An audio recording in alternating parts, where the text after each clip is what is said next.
Hello everyone and welcome back to Animation Pilgrimage, where we watch every single theatrically released animated film in chronological order.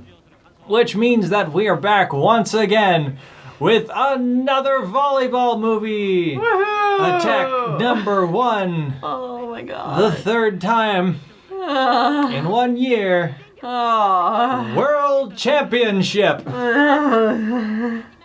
It's so much volleyball. So, This one actually introduced itself as the World Championship arc. Mm-hmm. Which I don't think the other two movies introduced it as, like... Blank arc. Blank arc. No, they just said the name of the first one was just the movie. Yeah. The second one was Reverse Revolution or Revolution. No. Yeah. No, not Reverse Revolution. It had reversal. Revolving Revolution. Revolving Revolution. Sorry, I get the reverse. Reverse. And this one's like the Get world. your volleyball movie straight, young man. Sorry. Okay. So this one actually does a little bit of actually setting it up like an actual movie. This one felt... I think this one has the most cohesive plot overall so far, I think. Mm-hmm. Like, it literally is the volleyball team. Okay, we're movie 3, and I finally remember this girl's name. Mm-hmm. It's gone. It's gone now. Never mind. Ayuhara? Ayuhara? Something like that? They say it so fast. I can never pick up on exactly how they say it, but Ayuhara. Izuhara? No, it's Ayuhara? yeah, it's Ayuharu. Ayuhara. Ayuharu? Whatever. And anyways. Her redheaded friend is Midori. Midori. Midori. Whatever. So, they are chosen to be part of the 12 girls from all across Japan to be part of the Japan Representative Volleyball Middle School World Championship team. Are they in middle school anymore? Yes! They are still in middle school. We have yet to hit high school. Who has a world championship for middle schoolers? Middle school volleyball. I don't know, but supposedly in this universe at least, there was one in 1970. Okay. So these two girls, along with the Revolution girl, from last movie, and her friend from her original school, who is the pigtail girl, and a bunch of other random girls, all get put together, and they are going to train for a month before heading to America for this tournament. And who's training them? It looks like their original captain, except he's wearing glasses, a hat, and a big old fake beard. It looks like he's wearing a disguise so he can continue abusing these poor girls. Turns out it's a different guy. Yeah, I would have not been shocked if at any point he removed the glasses and beard and was just like, hey. It's me. And they would have been like, oh. Captain? Sensei? Or coach? And no, it's a different guy. Unfortunately, that never happened. Unfortunately, that never happens. And also, unfortunately, he still abuses the crap out of these girls. I mean, even more so? Like, even more so. Yeah, this guy's worse. He puts chains on their wrists. Does he, though? Does he? Are you saying it was he or the girls that did it? I think Ayuhara seems crazy. I think she's nuts. I think she put the chains on her wrist because none of the other girls were doing that. No. It was just her. Either way, the training montage is just that, a montage that happens underneath the, opening credit song again. And these girls are just training super hard and, getting the crap beat out of them and stuff and running all night. Getting served volleyballs that are going so fast it literally knocks them backwards and looks like it's breaking their arms. God, this physical abuse, man. Well, either way, we go to Japan. Or not Japan. No. But first, during this training montage, Aohara is wearing these chains. It's not explained why. I mean, presumably it's to make her wrists stronger or something, but she's bleeding. Yeah. From doing this, and I was just like, no, this is so uncomfortable. I don't like this. Don't do this, please. Well, anyways, that month has passed, so we're on a plane. And then it's never talked about ever again. Okay, so they fly from Japan. I don't care where in Japan they fly from, but they fly to New York City. Direct flight from Japan to New York City. I mean, okay. And they fly over the ocean to get here. Did they fly across all of Asia and Europe and then the Atlantic Ocean to get to New York? Or did they fly across the Pacific Ocean like a smart person would, land probably in like California somewhere, get a transition flight that then flew across America, out into the ocean, turned around, and then flew back in so they could get this shot of them flying over the Statue of Liberty? Because what the hell? New York is on the opposite side of the world from Japan. Yeah. I mean, so, okay, you have to just assume then that they flew over Asia into Europe, had a layover there, that would take so long. I know. What a miserable flight. That sounds like the worst flight path ever. Sean was very upset about this flight. As someone who has flown to China, which is not Japan, right China. there by China or Japan. And from someone that we don't quite live on the East Coast, but we live close to it. You fly across the U.S. to California, and then you fly from California or Washington or whatever to Asia. Right. You don't fly to Europe and then across the great expanse of Asia to get to the eastern edge of Asia. I don't know, man. It's stupid, and it makes me think that either A, the movie creators or the original manga creator weren't looking at a map when they decided this is where this was going to happen. I'm guessing, Sean, that they didn't care. The thought went about as far as, we need to establish they're in New York, so they've got to pass over the Statue of Liberty. Okay. So that's what happened. So it's tournament time for like the rest of the movie. The first match, they immediately go up against the terrifying United States team because they all have weird blue eyes. Weird blue eyes. And there is the one African American girl on the team, and I was afraid that she was also going to have blue eyes. Weird blue eyes? But no, she doesn't. She has regular colored eyes. Yeah, she looks completely normal. But yeah, the rest of the team was like, whoa! Okay. You're a little scary to look at. You're staring into my soul with your icy blue eyes. But thanks to the Americans, the Japanese team learns that volleyball is fun. Because after the match, the American team is like, oh, we lost. Okay. Hey, thank you. That was fun. Yeah, I enjoyed that game. And the Japanese girls are like, fun? What is this fun you speak of? In my volleyball?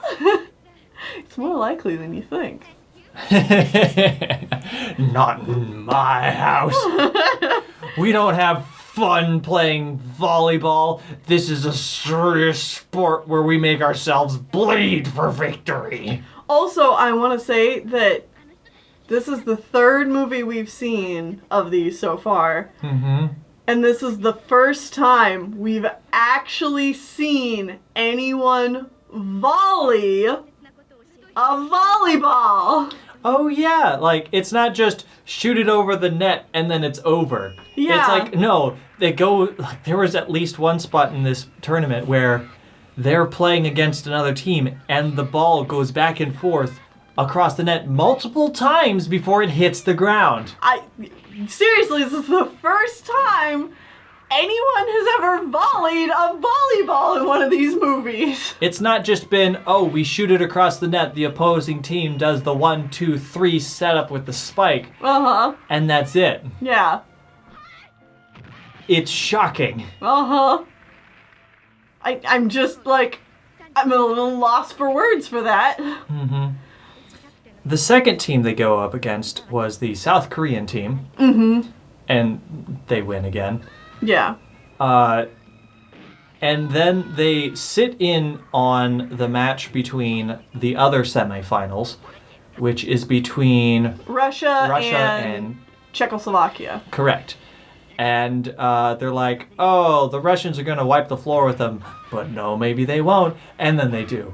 Yeah. Because they have a girl that does a setup with a cross chop, and then another girl who piston whips the volleyball into the ground. Uh-huh. And if there's a girl in the way, well, too bad dead. for her. She's just dead. And the Japanese team's like, how do we defeat that? The answer is, you don't.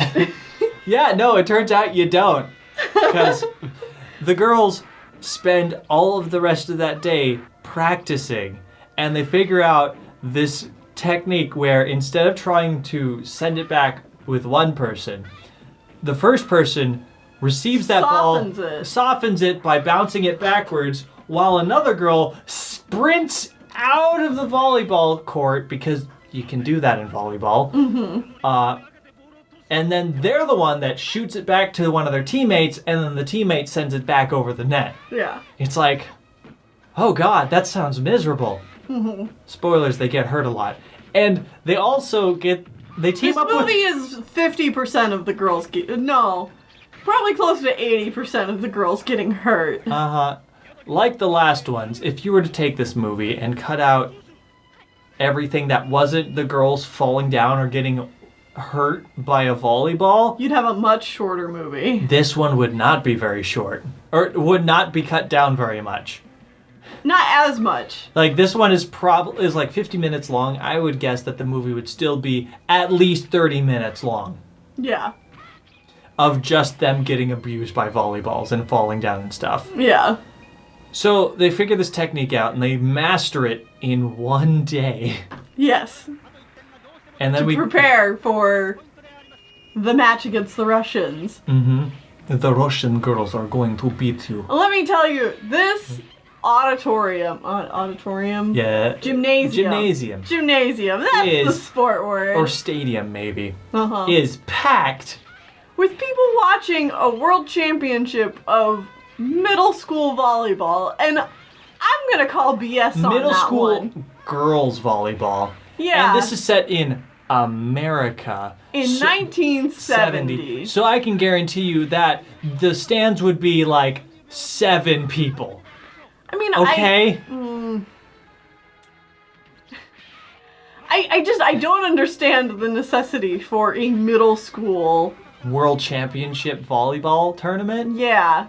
No, but this is a volleyball manga. Sports anime, so of course there's got to be high stakes. And after you beat all the other Japanese schools, what are you supposed to do? World championships. But anyway, yet again, like we said, turns out you don't win against the Russians. They try really hard and like they tie it up multiple times, but they lose. Like they lose and the main character's like, well, that sucked. It wasn't like I'll never forgive them. It's like, this is just the starting point. I will get my revenge. Is essentially what she's saying. It's like, I must become better. And I'm like, this wasn't well, we lost, but we had a good time. No, that whole message about volleyball being fun, yeah, you can throw that straight into the garbage. No, the main character's like, I will win next time. And I'm like, good grief. I think the real There better be a time skip here.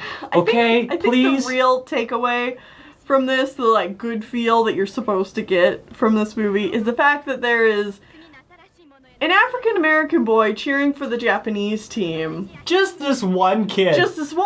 He's really into the Japanese team. He's a future weeb in the making. Mm-hmm. Good for him. Good for him. But man, yeah, he's like all on board with their team, and he's like, it's okay if you lost Japan. You're still awesome. And the he, Japanese girls super idolizes Ayahura. And the main, the team, the Japanese girls are like, no, we lost. This kind of sucks. Yeah, they go home.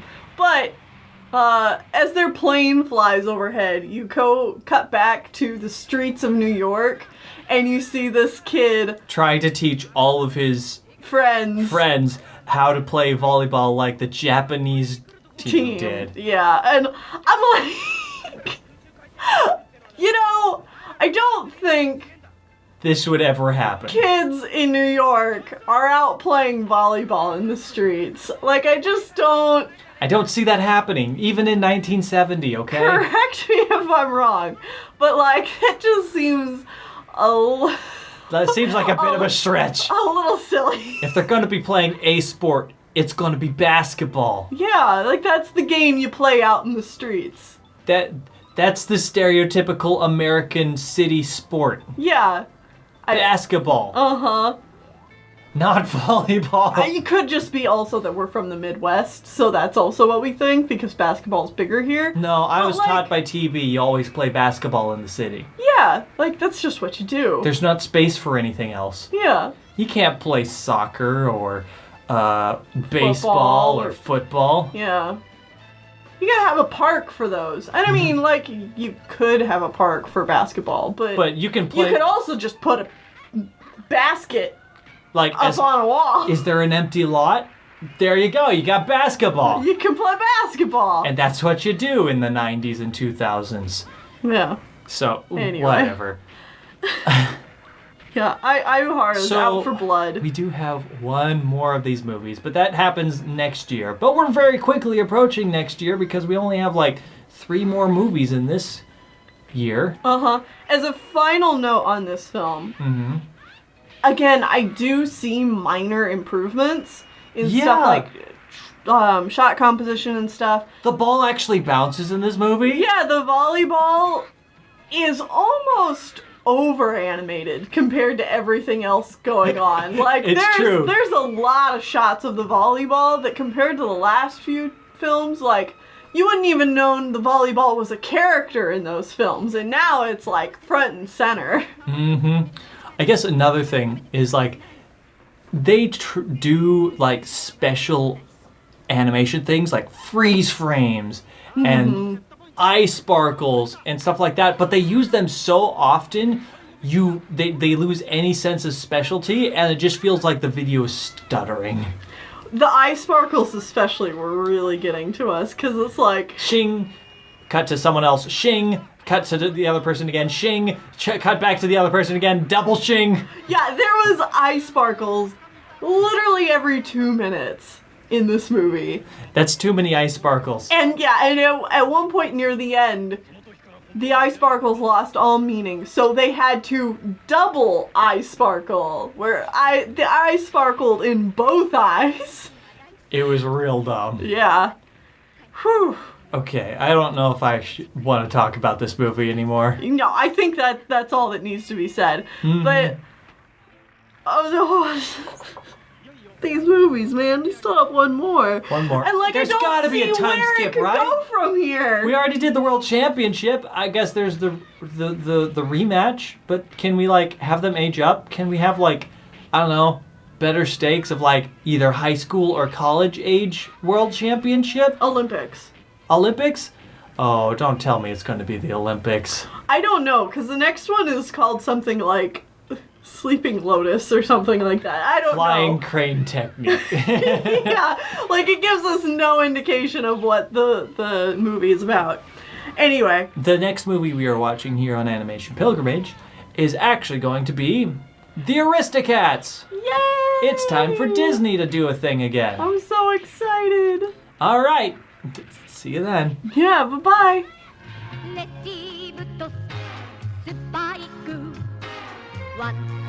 One, two, attack.